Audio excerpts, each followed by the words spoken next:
محدثین کرام نے کس قدر کام کیا ہے۔ تو امام ابن حجر اسقلانی رحمہ اللہ آپ یہ فرماتے ہیں فَلَا يُحْصَى كَمْ نَازِمٍ لَهُ وَمُخْتَصِرٍ وَمُسْتَدْرِكٍ عَلَيْهِ وَمُقْتَصِرٍ وَمُتَعَارِضٍ لَهُ وَمُنْتَصِرٍ۔ یہ قول بڑا اہم ہے جو امام ابن حجر اسقلانی رحمہ اللہ نے مقدمہ ابن صلاح کے حوالے سے لکھا۔ وہ فرماتے ہیں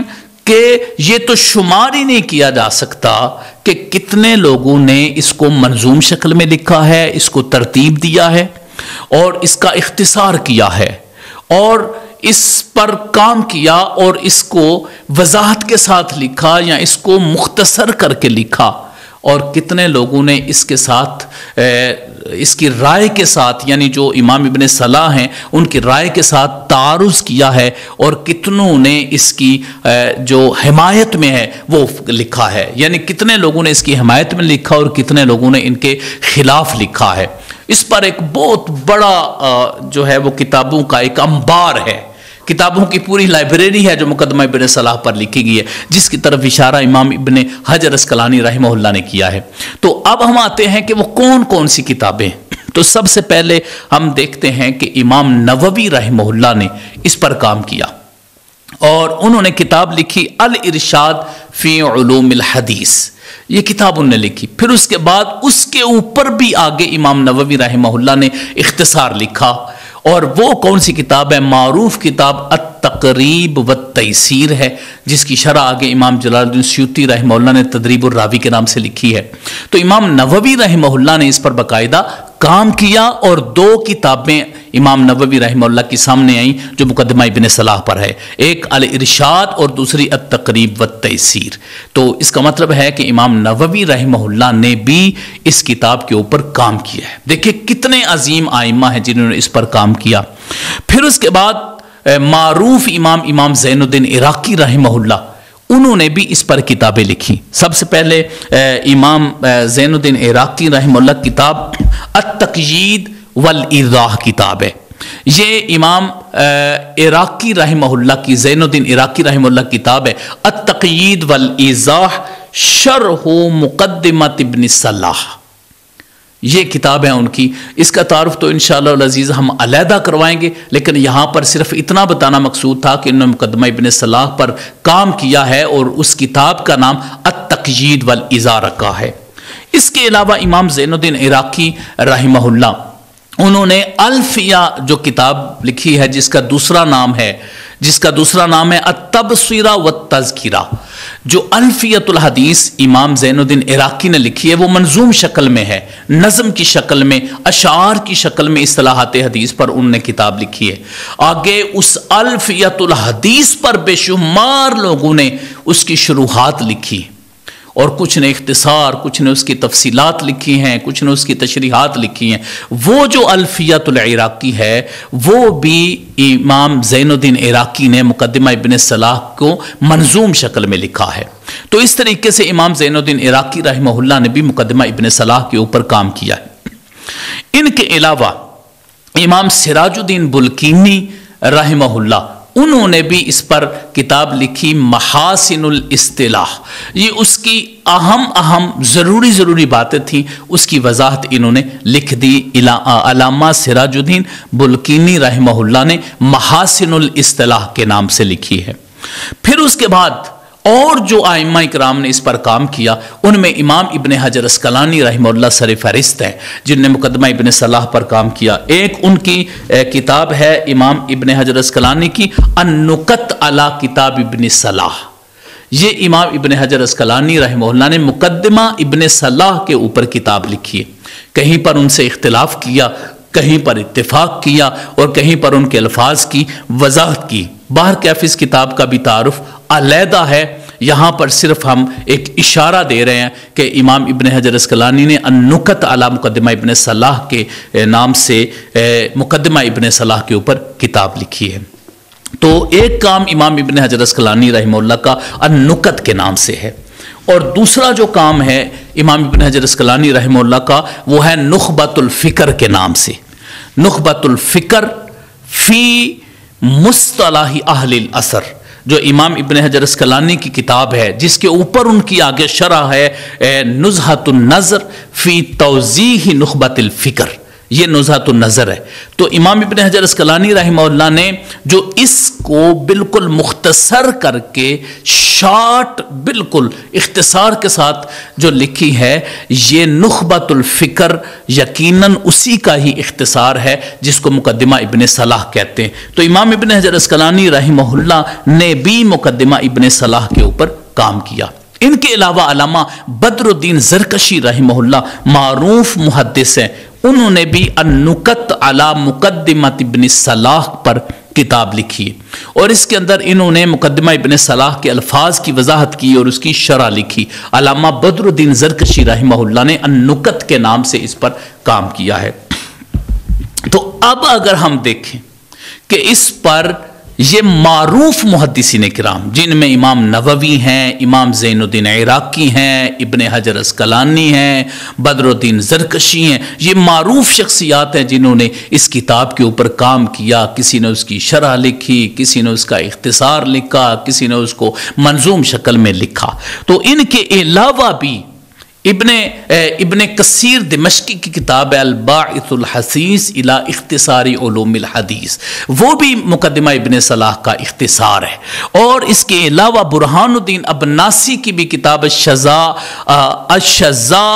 الفیاح کے نام سے کتاب ہے، یہ بھی مقدمہ ابن صلاح کے اوپر کتاب ہے ابناسی کی۔ تو اس کا مطلب ہے کہ یہ وہ شخصیات ہیں جنہوں نے مقدمہ ابن صلاح پر کام کیا ہے۔ اس کے علاوہ موجودہ دور کے جو محققین و مخرجین ہیں، انہوں نے بھی اس پر کام کیا، اور دیگر محدثین کرام نے بھی بہت زیادہ اس کی شروحات لکھی ہیں۔ وہ ایک بہت لمبی چوڑی تفصیل ہے، اس لیے میں اس کی طرف نہیں جا رہا، صرف جو معروف محدثین کرام نے اس پر کام کیا ہے وہ میں نے ذکر کیا یہاں پر۔ اب اس کے علاوہ موجودہ دور میں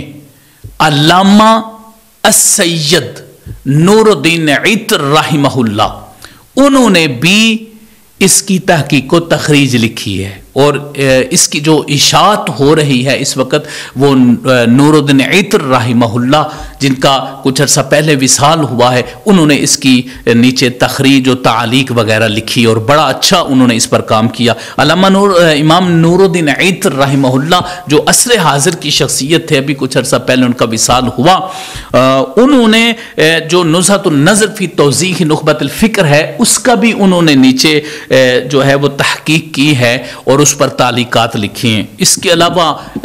امام نور الدین عطر کی بہت زیادہ خدمات ہیں حدیث پاک کے لیے، بلوغ المرام کی شرح لکھی، منہج النقد فی علوم الحدیث کے نام سے باقاعدہ طور پر کتاب لکھی، علم الجرح والتعدیل پر لکھی، اسی طرح اور بھی بہت زیادہ علم حدیث پر انہوں نے نور الدین عطر رحمہ اللہ سید پاک تھے، انہوں نے اس پر کام کیا۔ اور عطر کا لفظ جو ہے یہ عطرت ہی سے انہوں نے لیا ہے، کیونکہ وہاں پر وہ اپنے نام کے ساتھ سید کا ذکر نہیں کرتے تھے، تو انہوں نے اپنی نسبت کو قائم کرتے ہوئے عطرتی ہی سے عطر لیا ہے۔ تو عین کے کسرہ کے ساتھ اور تا کے سکون کے ساتھ نور الدین عطر آئے گا۔ تو یہ وہ شخصیات ہیں جنہوں نے مقدمہ ابن صلاح پر کام کیا، اور میں یہ بتا رہا ہوں کہ اس کی بہت لمبی چوڑی تفصیل ہے، میں صرف اختصار کے ساتھ اس طرف آ رہا ہوں۔ تو یہ وہ چند کام تھے جو مقدمہ ابن صلاح پر محدثین کرام نے کام کیا۔ اب آپ خود بتائیں